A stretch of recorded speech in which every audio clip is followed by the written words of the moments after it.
Everybody, I'm Francesca Perucci, Assistant Director at the United Nations Statistics Division, and I will moderate the discussion today.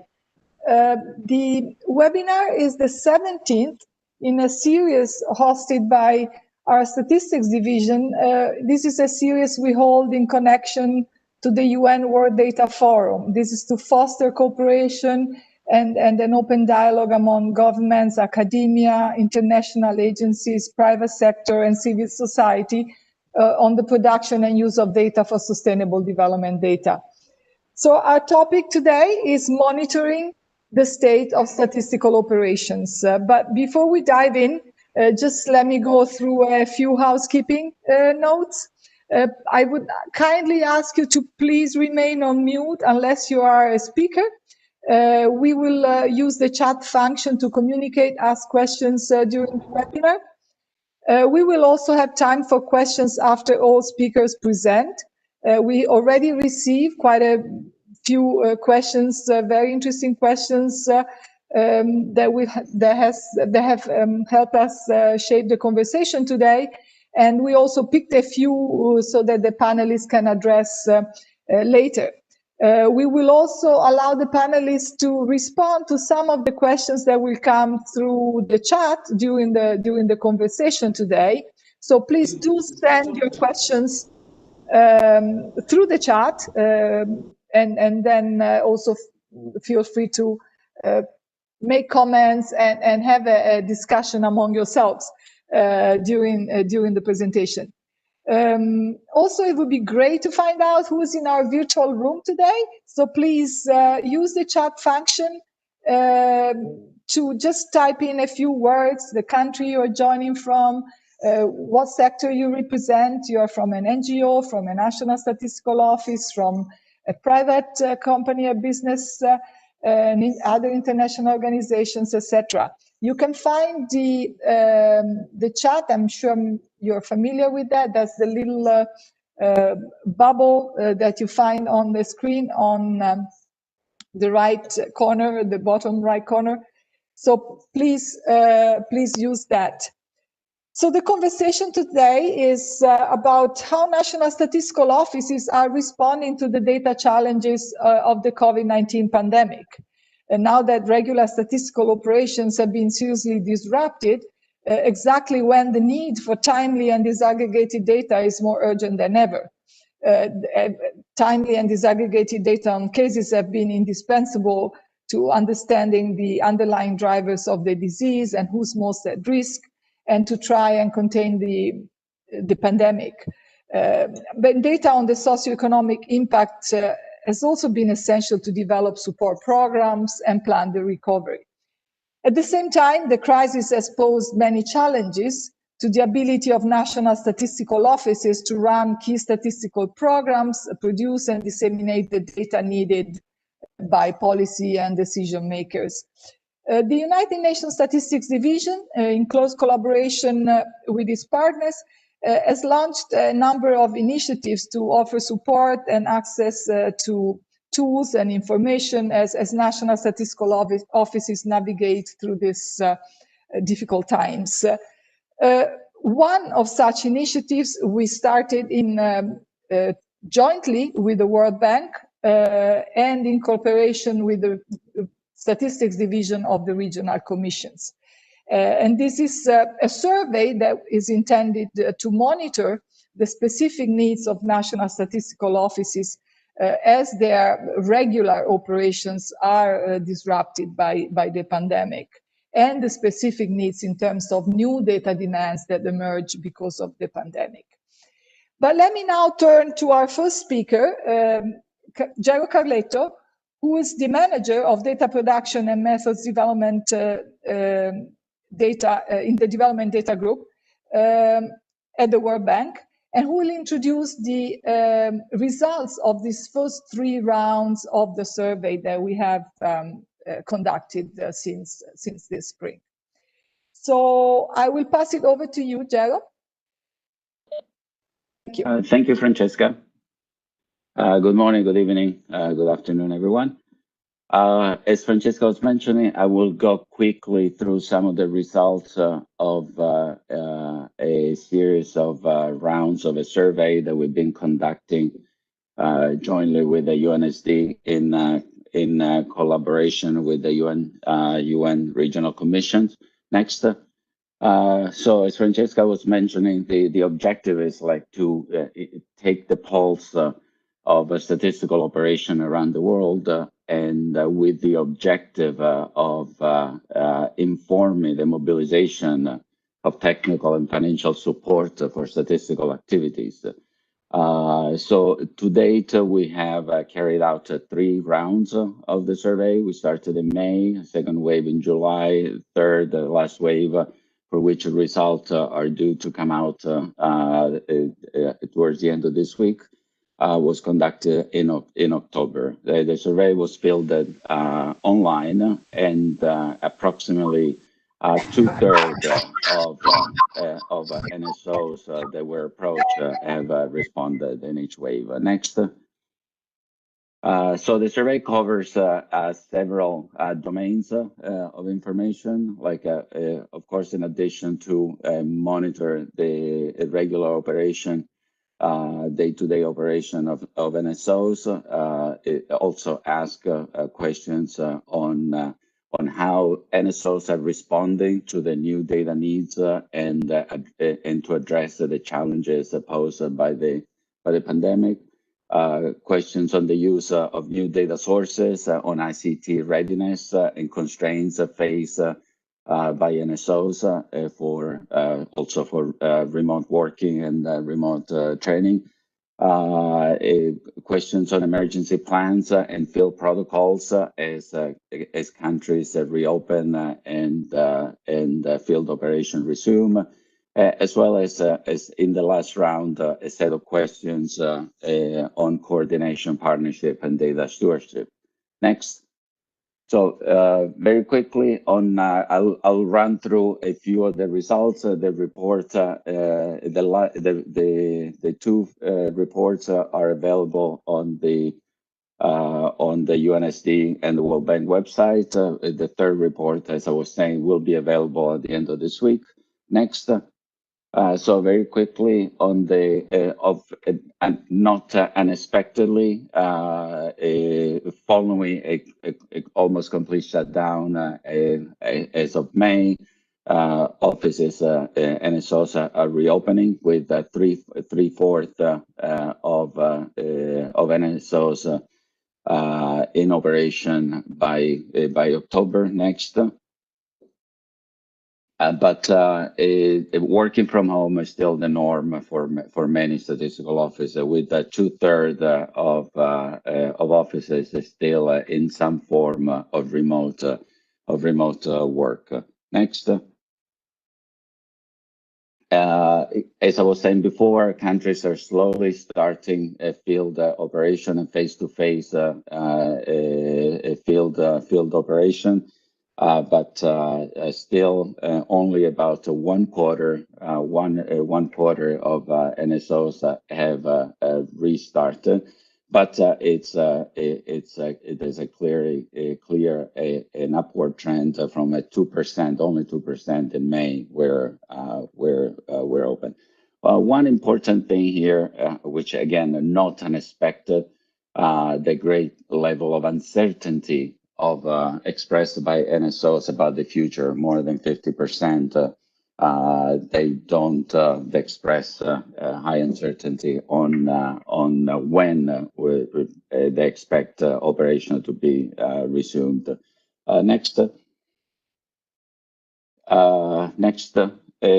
So as Francesca was also saying, there been a major disruption in statistical operation in general, but also and in particular on the monthly quarterly reporting, international reporting. And about what we see in the slide is that it's quite uneven, with low-income countries and countries in sub-Saharan Africa bearing the brunt in a way, a larger percentage of countries in sub-Saharan Africa not able to report in several domains of monthly and quarterly statistics. Next.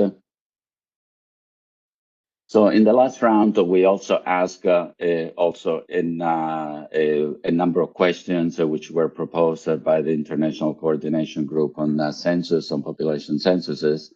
We asked a number of questions about disruptions on population censuses. Of course, unexpectedly, again, a major disruption. But one thing which is worth emphasizing here, that more than 2/3, which is a higher percentage compared to the average, 2/3 of low and low middle income countries had to postpone the census. Next.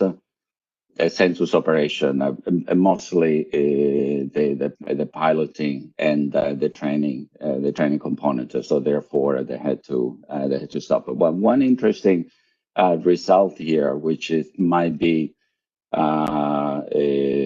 of some concern, is that 1 in 4 countries in low and low middle income countries that had to postpone the census has also seen a reallocation of resources away from the census for other priorities. So, which is something that probably something to keep in mind as operation resumed. And possibly funded from the census that will have to be reinstated, and so there might be some risk there. Next, but what we see on the positive note, and I guess the presentations, the next presentation from Liberia in Jamaica also will give us some indication on how NSOs are quickly adjusting to the situation, to the condition posed by the lockdown and by the pandemic, by using different modes of data collection, by adjusting instruments, by adjusting sample strategies, and using new forms of new alternative data sources. Like administrative data, web surveys, and social media data, and remote sensing data. Next. We ask in the last round, we also ask a question, as countries countries operation in the field, we ask also if they developed written protocols, because clearly as countries go back to the field, that they need to impose stricter protocols to ensure the safety of both interviewers and respondents. So a large number of countries produce protocols, but more importantly, countries who have not welcome the availability of such protocols for them to use. And in response to that, the Intersecretariat Working Group on Household Surveys of the UNSD has developed a new protocol, which is currently under review and will be published probably in the next week or two. Next. So what we see also from the results that the NSOs are playing a major role in the collection of data on COVID-19 and its impact, with more than 80% of NSOs involved in some form of data collection. But also what we see is like a greater involvement of NSOs in a number of government activities, advisory committees, crisis response groups, and this is in a number of areas, whether it's in data sharing, data quality, data protection, data security, etc., etc. Next. So all this, of course, a response calls for greater investment And countries have expressed some priorities, and where we see these priorities and this prioritization, like large, considerable differences across regions and across income groups. But one thing that, again, perhaps not unexpectedly, one of the major constraints in low and low-middle income countries has been the availability of software and hardware and infrastructure for remote connectivities to be able to work in remote. Next. So one thing that it's we also ask questions about the impact on funding and funding sources, and one thing that it's of some concern is that again, we find large differences across income groups, and in the case of low and middle income countries, more than 50% have seen a reduction in funding, while only 20%, this is kind of the only positive note, about 20% have seen an increase in funding going to statistical operation in response to a the COVID crisis. Next. Finally, we ask a number of questions jointly with the Friends of the Chair. So they propose a number of questions on partnership and coordination. A number of countries express concern about the poor coordination in countries by different stakeholders and different actors collecting data. And actually also suggested we ask an open question where we ask them to give some suggestions for possible action. And here in the bubble, you will see a number of comments that we receive from NSOs. But one of the things that probably it would be relatively easy to implement if collectively, as agencies and stakeholders involved in data production, we encourage a consultation with NSOs. So once we go into a country and collect data. So I'll go to a last slide with some takeaway messages very quickly. So as I've been saying, so there've been large and ongoing impact on statistical operation.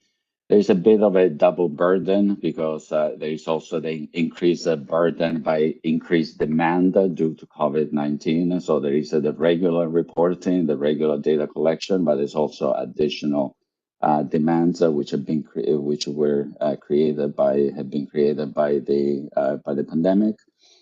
One thing we have been seeing and we have been saying since the beginning of this of the pandemic and the first round of the survey, that there is a clear risk for exacerbating global data inequalities. So we see very large differences across continent and across income groups.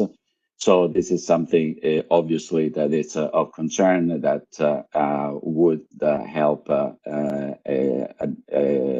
kind of informing some of the investment that need to be done. So also, as we saw, countries are responding, and there is an acceleration in the adoption and innovation. There is a lot of more opening from NSOs in adopting new data sources for official statistics. But at the same time, there's work to be done to ensure that these new data sources and mode of operation are appropriately validated and rigorously implemented. In terms of emerging needs, it is clear that again, going back to low middle income countries, the shortage of ICT infrastructure and software, and the gaps in terms of technical assistance, coordination, and of course resources. But again, the main objective of the survey is also to feed this information to inform a statistical operation. And as we have seen already, a lot of agencies are adjusting their statistical operation to address some of the demands expressed, some of the concern demands expressed by the NSOs. I'll stop there. Thank you very much. Thank you so much, Gero. We heard about the needs. There is an echo. If someone can please mute their mics. Thank you so much.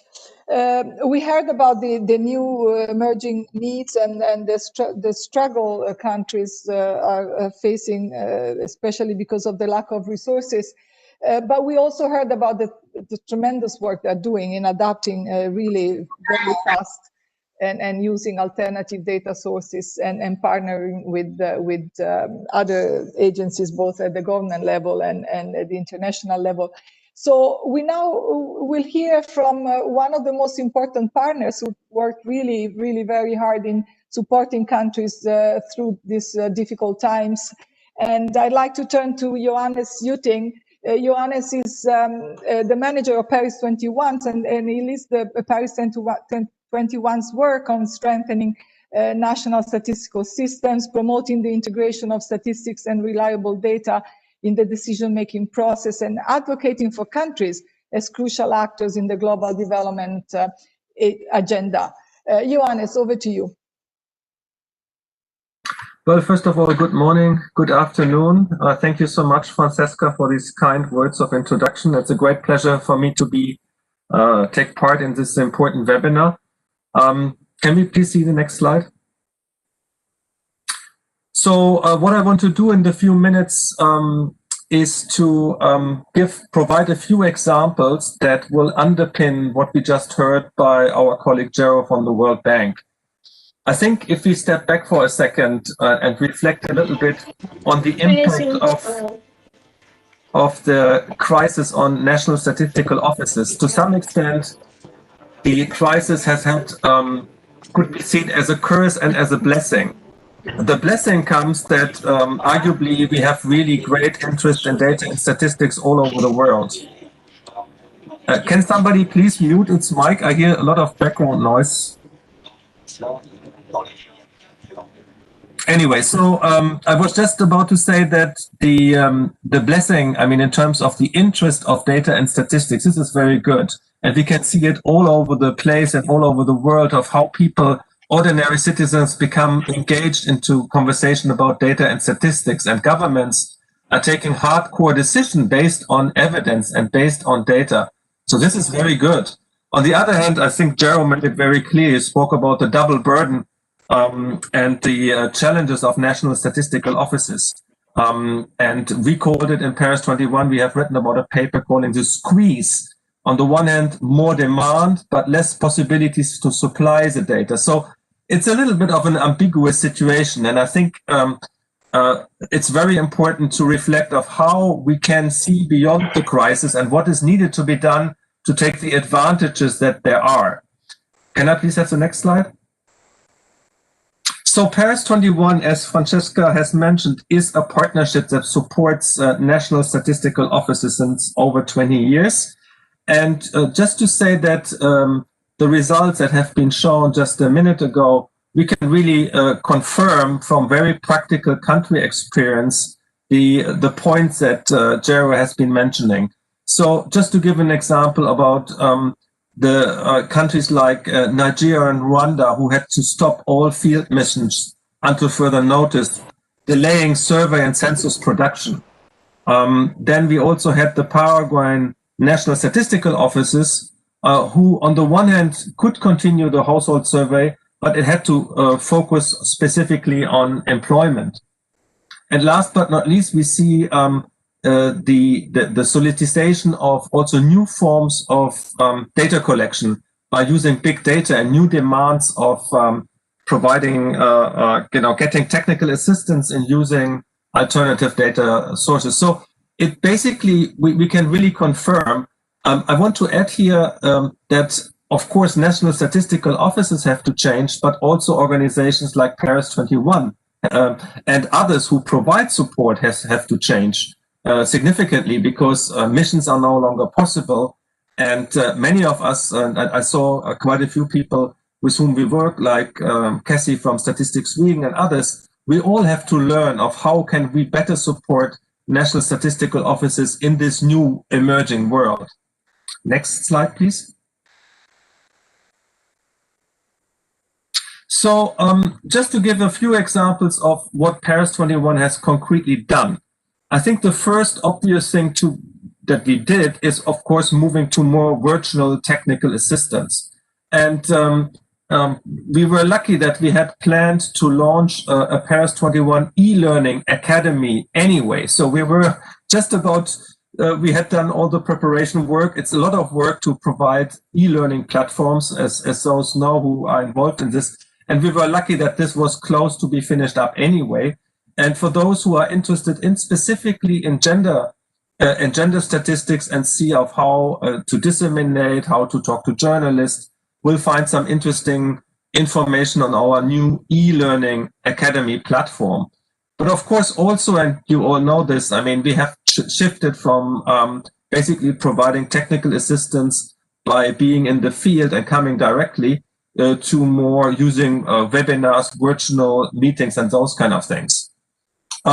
What I wanted to stress is the second point. I think and I think most of you will concur with me here, that this crisis has led to the need of even more communication.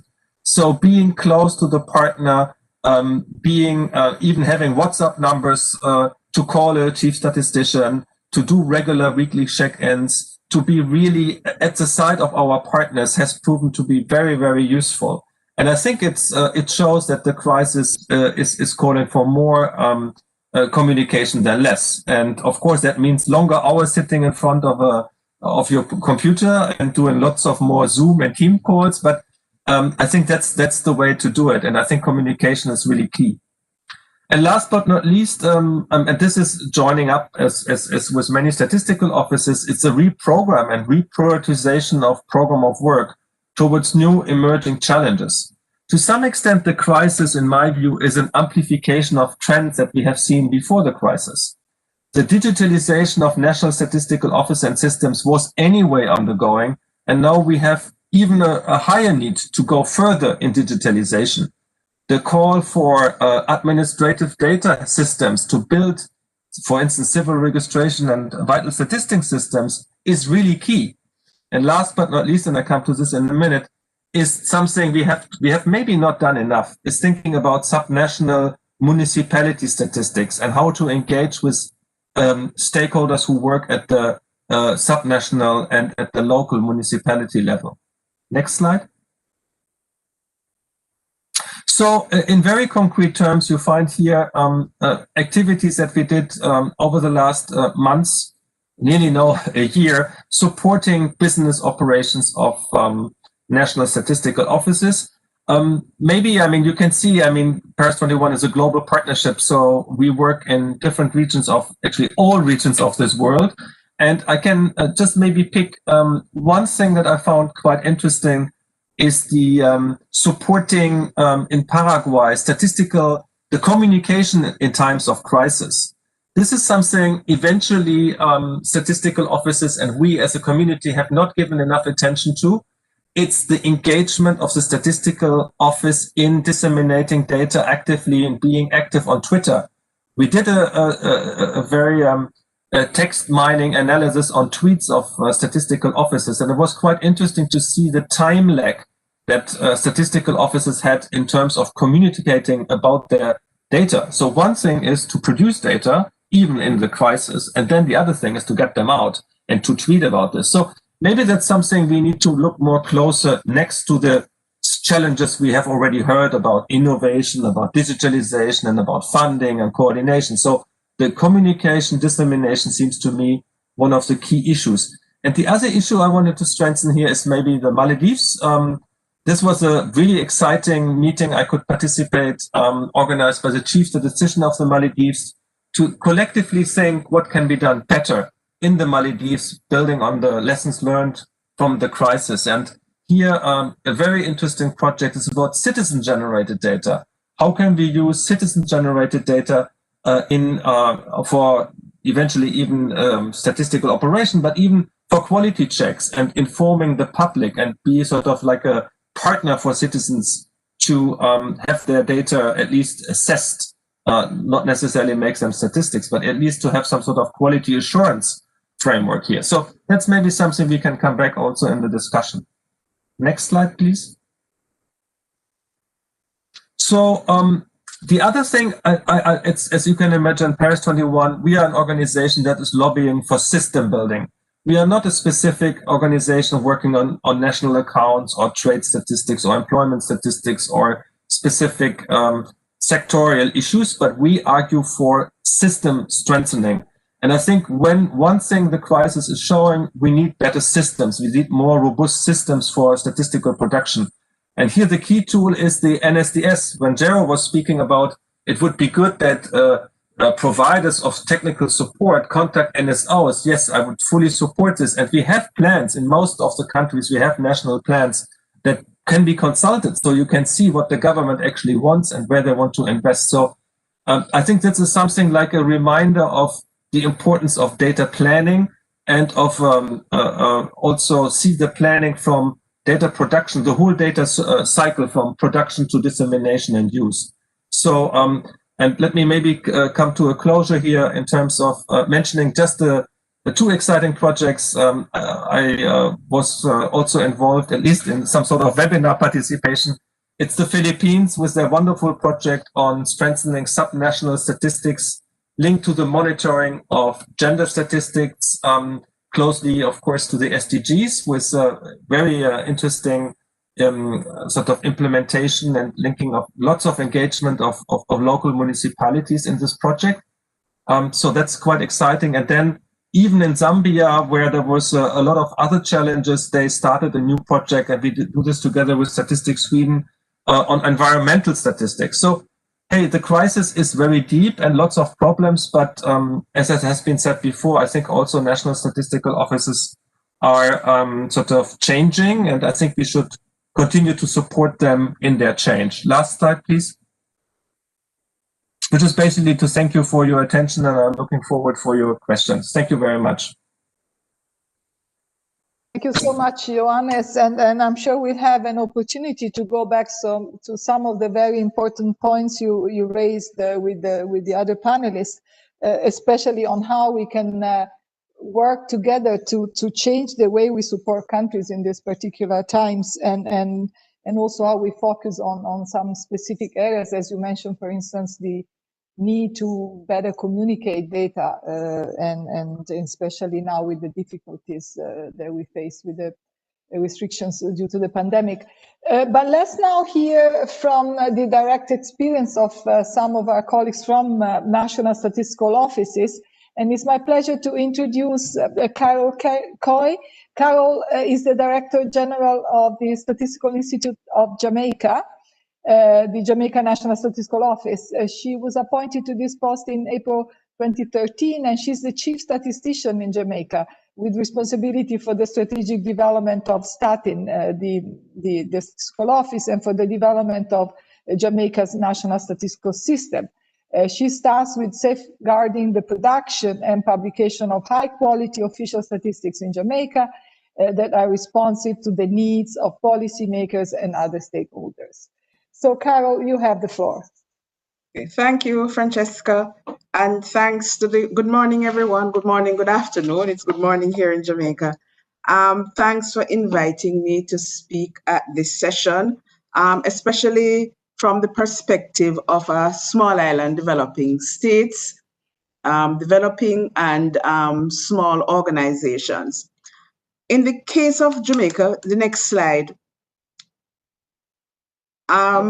Jamaica registered its first COVID case in March 2020. The country did not shut down.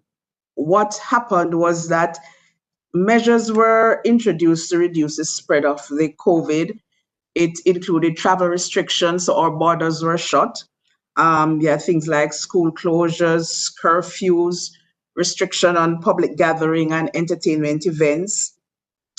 Operations at the NSO were significantly reduced, but the office remained opened. What the effort was is to try and ensure social distancing. So persons were working from home 3 days per week and coming in 2 days because you couldn't shut down the office. The dilemma we faced with COVID was suspending surveys, but this was at a time when access to information was critical as government tried to balance create a balance between saving lives and saving livelihoods. So that was the dilemma we faced at the National Statistics Office. Next slide. So what was the impact of COVID on us? There was a suspension reduction in data collection activities. All our household surveys are face-to-face. And so our quarterly labor force survey, we had to cancel this in April. The annual survey of living conditions was also canceled. And the dilemma you faced is that in a COVID time, is when you need to know what's the impact of the measures of COVID and the measures by government on households. And you had no choice but to shut these surveys down. The survey of living conditions is what provides information on your annual poverty rates. So we will not have any information on poverty rates in 2020.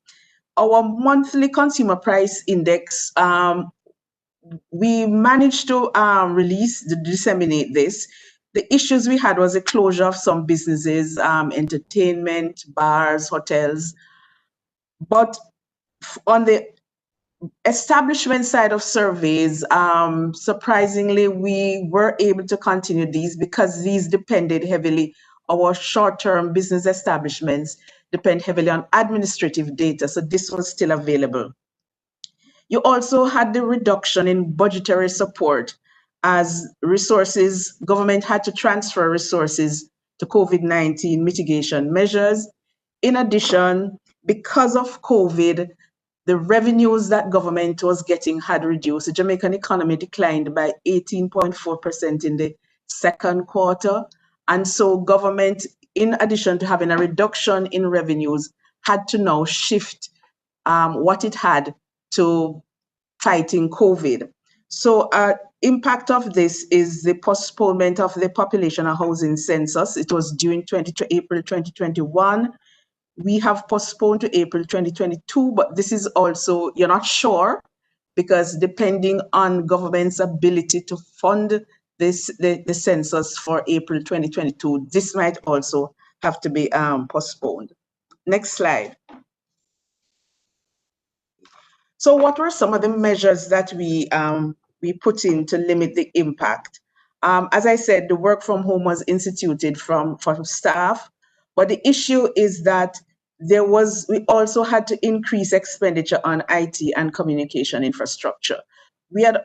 Statin had already started moving towards digitalization of its activities, but what you end up having to do was to spend more when your budget is cut in trying to invest in this so staff would be able to work from home. As a developing country, you ended up also with internet connection issues.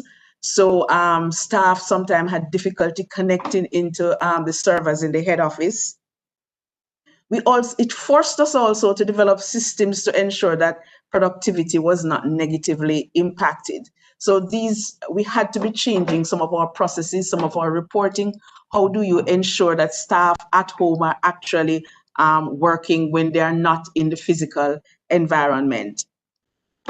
But what you also had was enhanced coordination across government, academia, and the private sector to optimize research and the production of data. So what was formed was a COVID research agenda, and this was co-chaired by us at the NSO and by the Ministry of Health. And what the aim of it was to ensure that in this time when we needed data quickly, that all the resources across government, academia, and private sector will be focused on providing information. So you range, the research would range from clinical, health issues, and also socioeconomic, because it was critical to look at the socioeconomic impact. So for example, our tourism industry, the hotel and restaurants declined by 80%. What you found was in Jamaica, how about 57% of households saw a reduction or a loss of income. You also had to adjust our operations to operate in a new normal, because no one knows how long COVID will be around. Yes, there's a vaccine, but for small island developing states, we don't know how quickly we will get access to the vaccines. So how do you operate in this? And so we had to develop systems, because even though we canceled our April labor force, we actually did our July labor force, instituting these COVID mitigation measures. We formed a COVID response team in the office to develop measures, looking at the Ministry of Health guidelines, providing PPEs, allowing householders to provide their telephone numbers so we could do the surveys, complete the survey over the telephone. The next slide. And a critical part was the adjustment in our data collection mode. When we realized that in April that because we canceled the face-to-face, we had to find an alternative to finding data. So we did our first nationally representative telephone survey. And this was basically just to assess the knowledge, attitudes, and practices of Jamaicans regarding COVID-19. It's part of that research agenda, because the Ministry of Health wanted to know if their communication message was getting across to Jamaicans. We got technical support. One of the areas for us is because it was our first telephone survey, the issue of developing a sample, because most Jamaicans use mobile phones. There's no telephone directory as you had with the landlines. So we received technical support from UNECLAC. But the difficulty for us is working with the mobile service providers to provide that list of telephone numbers, so you were able to do a survey. It also brought home to us the issues we had in how do you draw a sample, unlike what we are used to. So this was a new area for us. And so what we hope is moving forward, or what we have learned from doing this telephone survey, is that we can move forward and move some of our operations to using the telephone survey. But what it also showed us, though, we had to limit the questionnaire. The response rate over the telephone is much lower, so we had to oversample in order to get enough information to provide national estimates. It also forced us to start doing meetings and training virtual. So for this survey, we had to develop virtual training sessions for our data collectors. Next slide.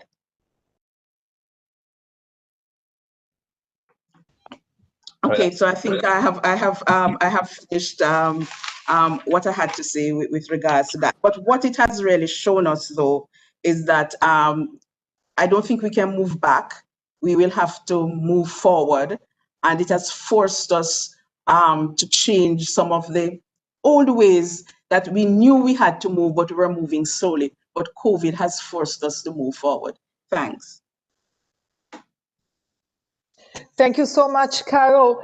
And I'd like now to turn to Andrew Telewayan, who will tell us about the experience in Liberia. Andrew is the SDG's focal point at the Liberia Institute of Statistics and Geoinformation Services, where he began work as data collector back in 2006 and served in several capacities since then. In 2019, he rose to the position of National Coordinator for Liberia's Population and Housing Censuses. And this is the position he still currently occupies while coordinating the SDG monitoring. Andrew, over to you.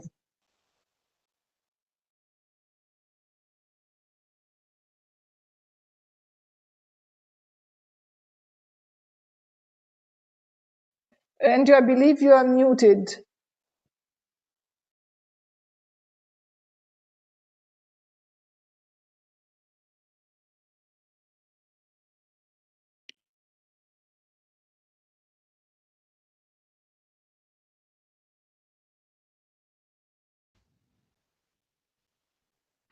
Andrew, we do not hear you.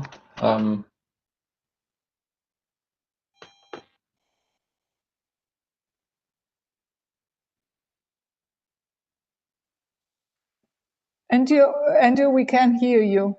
Maybe you could log back in and out quickly. I'm not sure if that will work.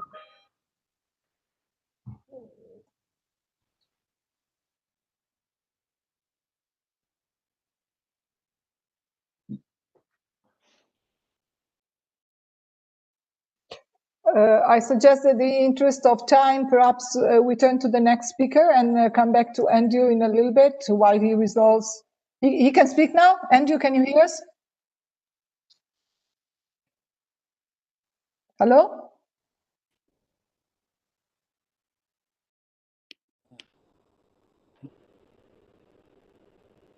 Yeah. We can hear you now. If you can go ahead and speak. We hear your voice.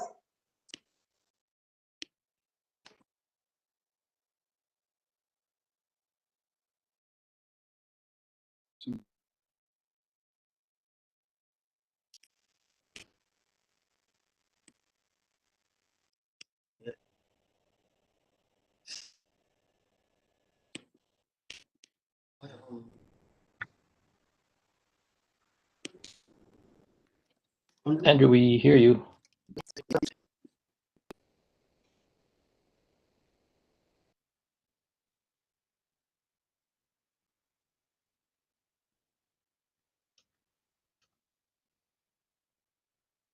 So just Andrew, can he log out and log in again? Probably he's experiencing some data connection issues.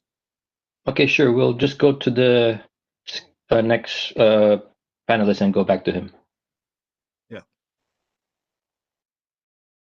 Thank you. So we'll come back to Liberia. In the meantime, we'd like to hear from another very important partner, an agency that's worked extensively in supporting countries in the development of their statistical systems and data systems. So it's my pleasure to introduce Rachel Biven. She's the Data Revolution Lead at the Foreign, Commonwealth and Development Office, FCDO, in the UK. And she will offer her reflections on how they've engaged in this last few months with countries. Rachel, over to you. Thank you. I hope. Can you get me, please? Rachel, please go ahead. Okay, thank you. And thank you very much for the introduction, Francesca. And it's great to be on this panel and to join lots of other people I already know, and also some others that I don't, and also great to see the huge number of participants. So thank you for that. In terms of what we've been doing in the UK at the Foreign, Commonwealth and Development Office, we have done a rapid change to a lot of our programs, and that's meant that we've had committed around £1.3 billion towards our kind of COVID response. And that's being spent primarily on kind of the global effort to find and then distribute a vaccine, which I'm pleased to say looks like it's going very well. But also our work that actually is looking at how we support health systems, the humanitarian effort, but also looking more broadly at how we can support countries around the socio-economic response and also trying to build back better, as we're calling it. That's also meant that we've had to adapt 200 of our programs. So that has been a huge effort, obviously not just by us, but more importantly with all our partners. And that's meant that we've had to use data to actually help us to make those decisions. So at the heart of that, we have actually been integrating data a lot more into our response and actually using it to work out where do we want to be working more, where do we want to be working less, which programs we want to support, and where we might have to actually downscale some of our support. What that has meant is that we've also had to look, at our statistical capacity building programs. So we have, unfortunately, we had to make a few reductions in those. And that was due to this huge pressure that we've had to free up money to actually respond to the COVID response directly. But we've also, what we have done though, is work with our partners to actually reorient a lot of the existing programs towards our kind of COVID response. So that's been our work with Johannes and Paris 21, with the Global Partnership for Sustainable Development Data, our program with UN Statistics Division on monitoring SDGs, and also our program with the World Bank, the Trust Fund for Statistics Capacity Building. On all of those, what we've been trying to do with the partners is to look at how we can make sure those programs are really responding to what countries need immediately. Within the UK as well, it would be fair to say that, as others have said, this has presented a bit of a kind of unique opportunity in that COVID has made the case for better data very, very conclusively. So everybody now agrees we need better data on all kinds of things. And that's meant that we've had to set up a new unit looking specifically at COVID data, but we've been looking at kind of all the information that's coming out from around the world, how we synthesize it, and how we really use that to kind of feed in directly to our programs to look at where we respond most quickly. Also, that unit's been looking a bit as well about how we can better understand the underreporting of COVID cases across the world, in the UK as well, and also the underreporting of COVID deaths. We've also been doing a lot of work on kind of data modelling, epidemiological modelling, various kind of other spatial modelling to kind of actually understand the spread of COVID. We've been supporting countries, developing COVID data platforms with UNSD and others.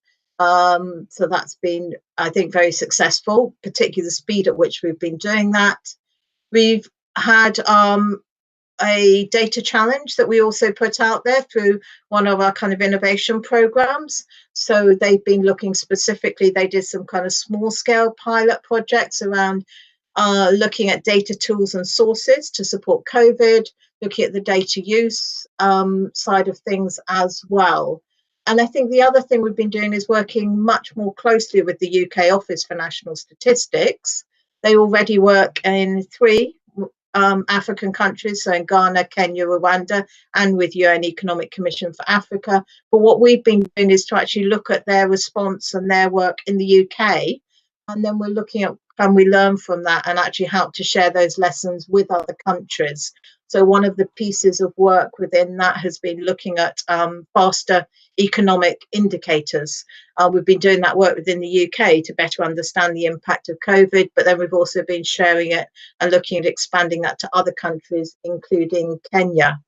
But I think what this has shown us throughout the kind of COVID situation is it's shown us the importance of data, not just to manage the response, but it's also shown us the real importance of inclusive data and actually understanding what's happening to different groups within the population.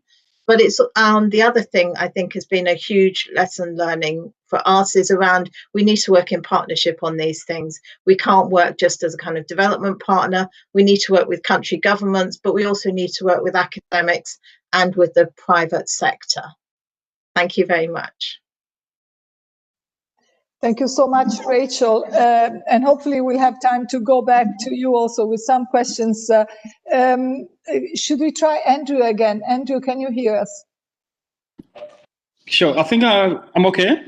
Oh, wonderful. Thank you. Over to you then. And if you can keep it to 5-6 minutes, please, because we have time for questions. Thank you so much. Thank you. So thank you very much for the second chance. That speaks to the challenges we face with right now as statisticians, internet problem here in my country.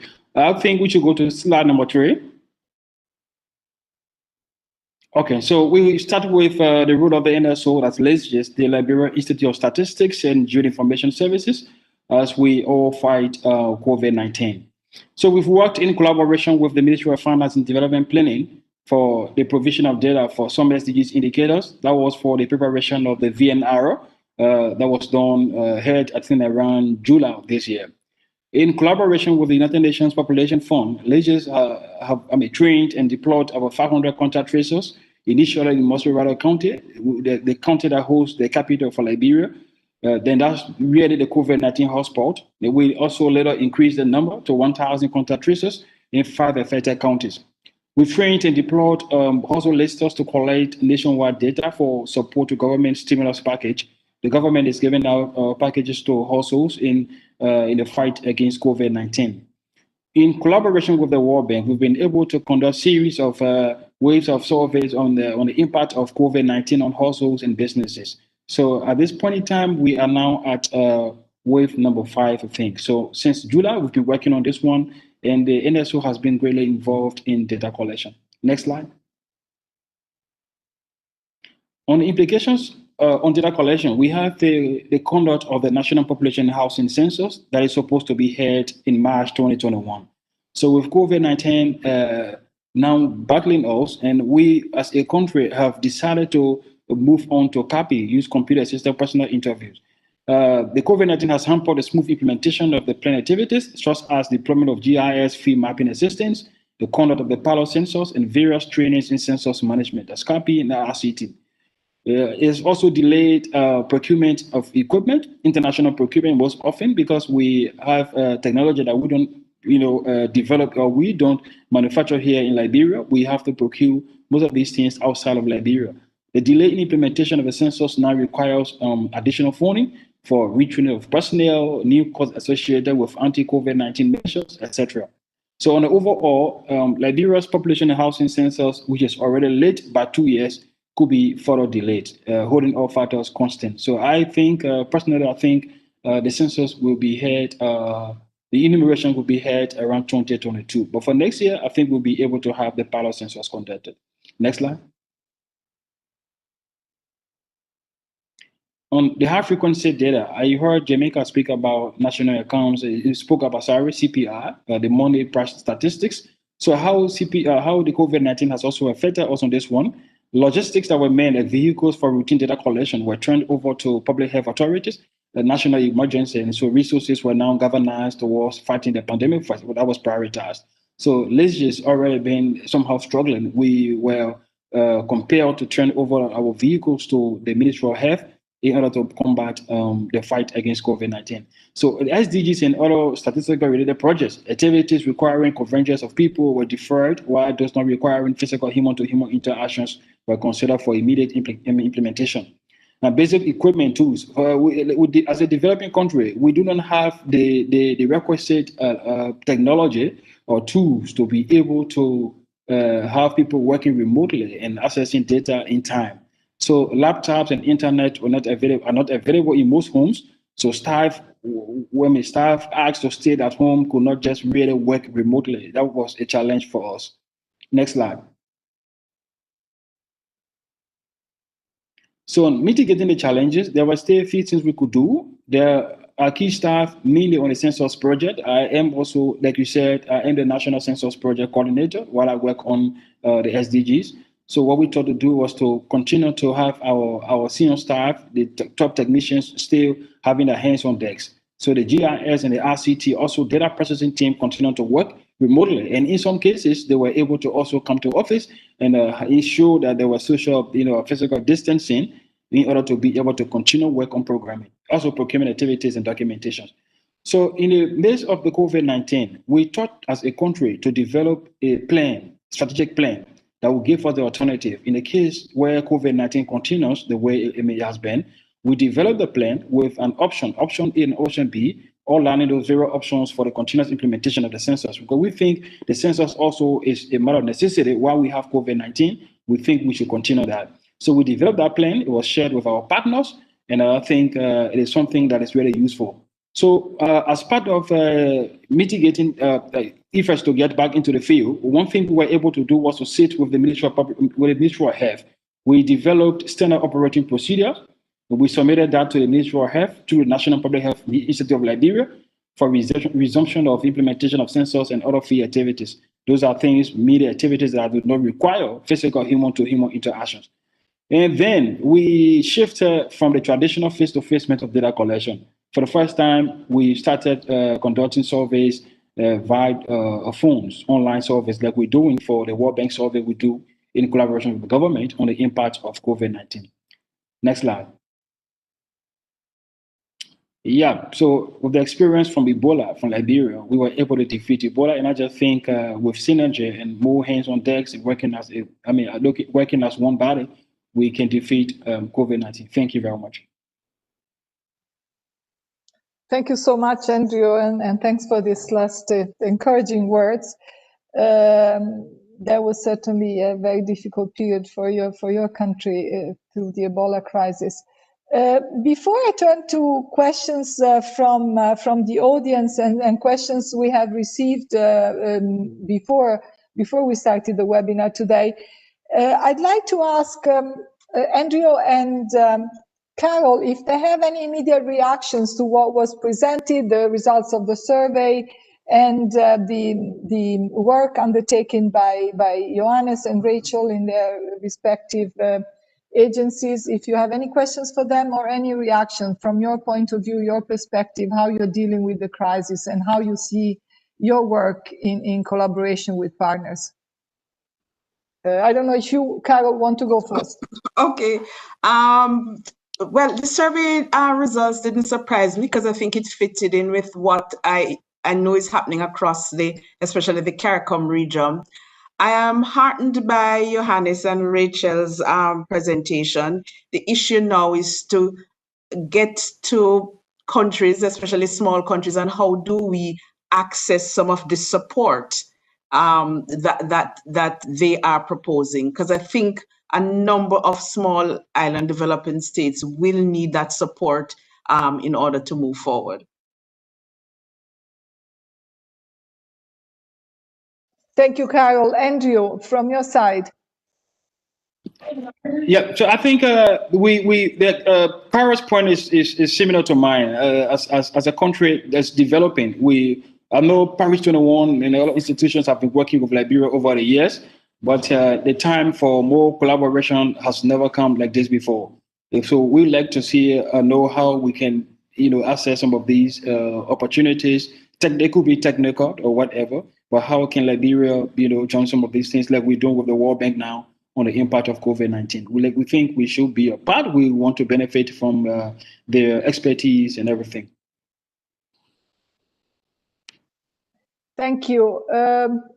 I'd like to give the other three panelists the chance to reply. Perhaps I'll start with Jared. Jared, do you want to say a few words now? And then take Johannes and Rachel. Francesca, did you say Jared? Yes, I said Jared. Sorry. Yeah, so sorry, I couldn't. No, I think thank you for the presentation. I think it's a lot of the presentation emphasized and stressed and reinforced a lot of the messages coming out from the survey. I think one thing that it would be important to keep in mind, as Johannes was saying, this is a process which was already in due course. So there was already a lot happening. What the pandemic is doing is accelerating the process. The risk here is as things go back to normal, or at least slowly go back to normal, the risk is to go back to the status quo. So, and I think this is something that we should certainly refrain from doing. And a lot of the questions has to do with as we change the things, there are major concerns about the reliability of data. And I think this is where agencies have a role to play to ensure that, we can create consensus around new standards and new protocols, just to ensure that the data we will continue producing are of the highest quality. So I'll stop there. So just to give people more time to react. Thank you, Jero. Johannes. Thank you very much. I wanted to follow up on one point that Carol mentioned, and this is the word partnership.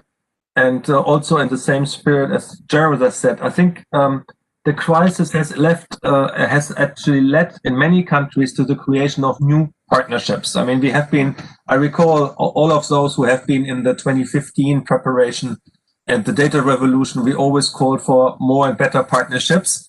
I think the crisis has forced us to do it, in particular in countries, and in particular in countries with a challenging geographical environment, being small island states, countries coming out of a civil war like Liberia and others. So what I was hopeful to see that at the local level, lots of interesting partnerships around data have been created and lots of interest. So I would like to invite us as a community to think of how can we go use these partnerships that have been created, in particular at subnational level, at municipality level, and how can we foster and nourish these partnerships, which many stakeholders are part. I mean, the academia has been mentioned, private sector has been mentioned.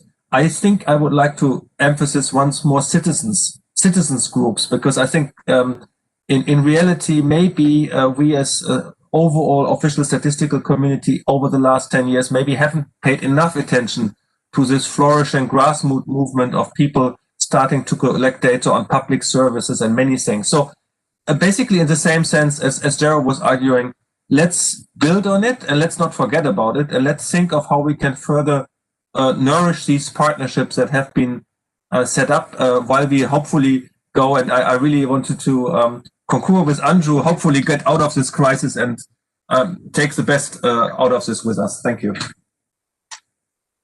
Thank you, Johannes. Rachel, over to you. Thank you. I mean, I hope that everything that we do quite openly. So as we're developing different pieces of work, we do kind of try to advertise those and kind of make them open. And a lot of what we're doing, so I was just showing in the chat, the weekly health summaries which we produce and are supporting.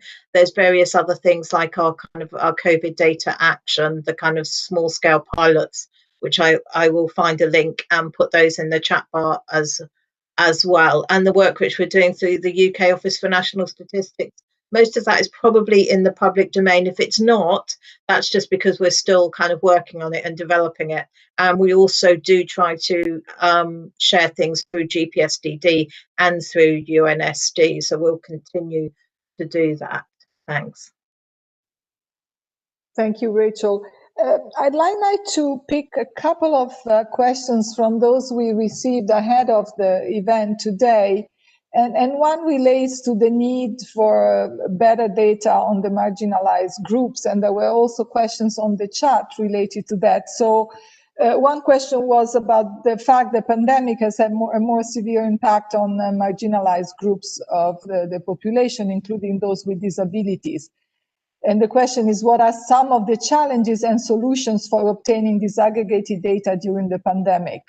And I like both our colleagues from National Statistical Institutes, National Statistical Offices to address this point, and also Johannes and Rachel. Rachel, you mentioned your work on the Inclusive Data Charter. So I'd like to start with Carol again, if you can keep it to a minute, so we have time to then take another question. Over to you. Okay, thanks, Francesca. This has always been a difficult area to get on, especially on the disabled. The issue is we might have to target administrative data, working with organizations that represent these persons, because I don't see this happening in, say, a telephone survey if you move that, especially in small countries. So that is the way we might have to go, working with organizations that represent these groups. Thanks. Thank you, Andrew. I think while it's true that it's quite difficult using telephone surveys to collect data on disabilities, this is the only option we have available right now. So for some surveys and censuses that are conducted using telephones, I think it is important that to adapt some of the Washington Group model, that we can be able to ask households and get information on the disabled. Administrative data could be one. I want to agree with Carol, but Again, administrative data still coming in because most people are working from home. Most people are sitting, and you don't easily get, except for COVID-19 patients or people that are exposed to the virus. You can't be able to know exactly what the situation is like, whether they're disabled or not. But I think it's an important thing that during our surveys we are conducting, we should be able to ask some questions in as much as we're able to ask other questions. Thank you. Thank you, Andrew. And from our partners, Johannes, would you like to go first? Thank you. Just my 1 minute laser intervention would mean we need more money. I mean, producing disaggregated data is costly. So we would need to raise more funds from both governments, from domestic resources, from different levels of government, as well as from international support. And to some extent, if you look at the overall funding for data and statistics, we will launch our press report next week. Unfortunately, it hasn't increased at all with a new need. So what I think we need an advocacy campaign, if we are serious about measuring, which is expressed, which is good, in terms of looking at vulnerable population, then we also need to put where our mouth is, and we need to put in the money that is needed to produce all and to disseminate and make use of all that data. Thank you. Thank you, Rachel. Thank you. Yeah, and as you said, Francesca, we've been a very big supporter of the Inclusive Data Charter, and I was very pleased that back at the UN General Assembly that the UK Foreign, Commonwealth and Development Office has joined up to that charter, and we're now working on our own action plan to actually work out what does that really mean. Also within the UK, we have just also set up an inclusive data task force. And that's a new thing, kind of working across government. But I think the thing that I would emphasize on that is that we can't always get this data, like you're saying, from the kind of traditional surveys.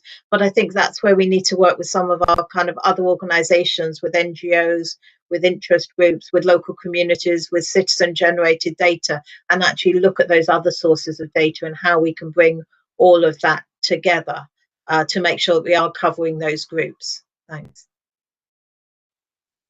Thank you, Rachel. So we definitely need more resources, as Johannes was stressing, and better data sources and engaging with all partners. Now, I'd like to take another question that was also raised before the seminar, but the webinar, but also somehow it emerges from the chat. The concerns that the changes triggered by the pandemic will have a long-lasting effect. So some of those are very positive because we've seen all NSOs are doing a tremendous job in adapting and using new data sources and adapting to the new situation. But some of them might also have impact on data quality, and some of the use of new data sources, of course, trigger issues of protection of confidentiality, etc. So the question was, what are some of the innovations and changes triggered by the pandemic, and what are new improved approaches to data collection do you see as continuing in the post-COVID world? So what are those lasting changes in NSOs? So I'd like, again, to go back to both the experience from National Statistical Offices and the partners. Carol, over to you. Okay, thanks, Francesca. The movement away from face-to-face, I think, is going to gather steam, whether it's going by the web or using telephone. But I don't think we will go back. So these ways have to, we are going to move forward. What we're going to, however, need from the international statistics community is some assistance in sample design. How do you assess quality? So, because when we went to our telephone survey, that is one of the issues we had. So I think these are some of the innovations. And as was said already, working across agencies, working across with academia, using additional rather than information solely from the NSOs. There is information out there, and I think we will now have to access them and do some assessment of it. Thank you, Carol. Andy, over to you.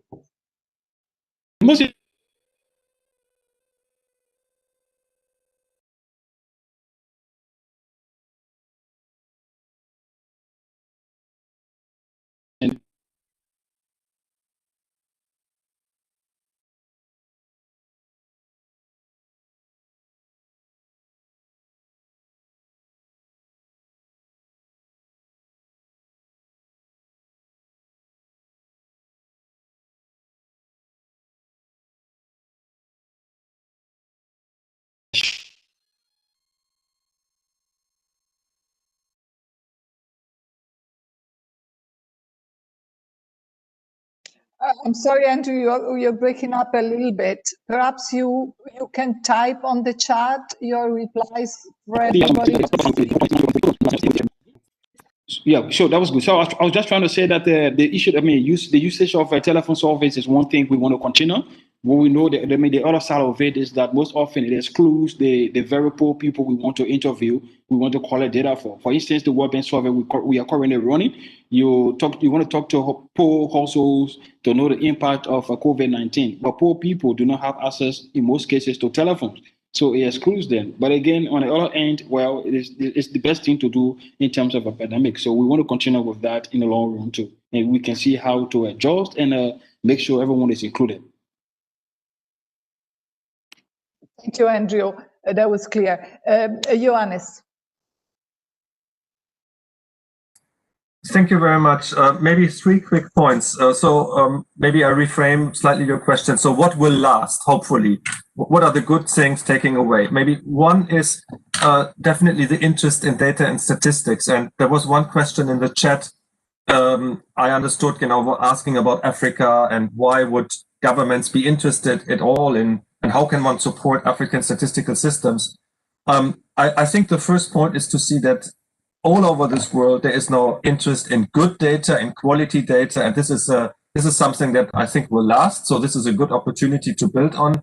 And in particular in Africa, I think there is a story to be told of how much progress African statistical offices have been made.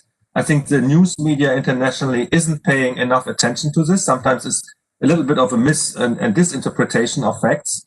So I think there is good progress. We also see in the Odin launch tomorrow, I believe, the open data assessment from Open Data Watch, how good progress has been made. So I think let's continue to build on leveraging on the increasing demand of good data. The second point, there was also a question on my point about partnerships and how national statistical offices could be integrated in building the capacity with citizens groups. And I think the question is spot on. I wanted to get to this data stewardship and the new role of NSOs also in dealing with those groups. At the end of the day, it's about quality data. And I think here a partnership and municipality level with different entities where the National Statistical Office or statistical offices could play a good role will be critical. And last but not least, hopefully what will last is new approaches to capacity development. I think we have also seen that a little bit of failure of the old approach where basically consultants were flying in for 2 weeks and were doing trainings. Now the consultants are sitting all at home and can't do it. Some are in the countries, but the majority may be at home. So it has to come from intrinsic, inherent own capacity development by countries. So I think this is a unique chance, and I hope we can build on this. Thank you very much. Thank you, Johannes. Rachel, your last few words. Thank you. And I'll just answer this perhaps a bit more generally from a kind of UK perspective and not just from FCDO. I think in terms of the changes that we would expect to last, as Johannes has said, I think the case for better data has been made conclusively.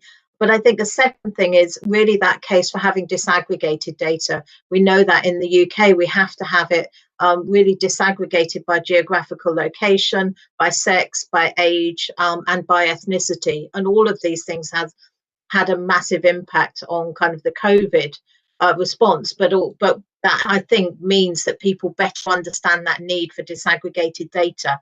The third thing I think that will change and has changed already is that actually data and kind of data collection is being much better integrated into decision making. So within our Prime Minister's office, they've actually set up a new kind of data science team, and they're just in the process of setting up data masterclasses for kind of senior civil servants. But I think that really reflects the fact that actually they're understanding the importance of data. Thanks. Thank you so much, Rachel. Joe and I were supposed to give some concluding remarks and wrap up the discussion, but we're really running out of time. So just let me say a few words. First of all, to thank all our participants from all over the world and for their very useful comments. Thank our panelists for their very, very insightful points and presentations. I think we have some takeaway, very important. We see an increased needs for resources, and definitely we hear that national statistical offices are facing challenges, even to the point that governments are reallocating funds, including in some cases for population censuses being postponed, and uncertainties in whether or not those will happen, and the funds will even be available. But on the positive side, I think that the dealing with the pandemic has accelerated a process of transformation that was already happening, and use of alternative and new data sources, and establishing partnerships with other parts of the statistical system and outside the statistical system. But it also has triggered a process of transformation in how we partners collectively provide that support. And I think Johannes and Rachel have highlighted that very well, and have offered a lot of very good examples. And there's, of course, a lot more that needs to be done. But I think we are working very, very closely together. Of course, the challenge of decreased resources is a big one that will need to be addressed. And we see that happening both at the domestic level with governments reallocating funds, but also from the point of view of donors, of facing multiple challenges in how they allocate the funds to data in particular. So again, let me thank you. And I think there is a lot more that needs to be discussed. The survey will continue. We'll have another round in a couple of months. We'll continue to share the results of the survey with all our partners to make sure that the needs that emerge from the survey, the needs from countries, both immediate needs and long-term planning, are adequately addressed. We'll continue to have this dialogue with all partners engaged in the work to build a better and stronger data and statistical system. So apologies for the short delay, but we had a lot to cover, and very, very good presentations and inputs from everybody. Thank you so much, and good afternoon and good evening to all those joining from other parts of the world, and speak to you soon to the next webinar of the World Data Forum. Thank you. Thank you. Thanks. Thank you. Bye. Thank you. Bye-bye. Thank you. Thank you. Thank you. Thank you.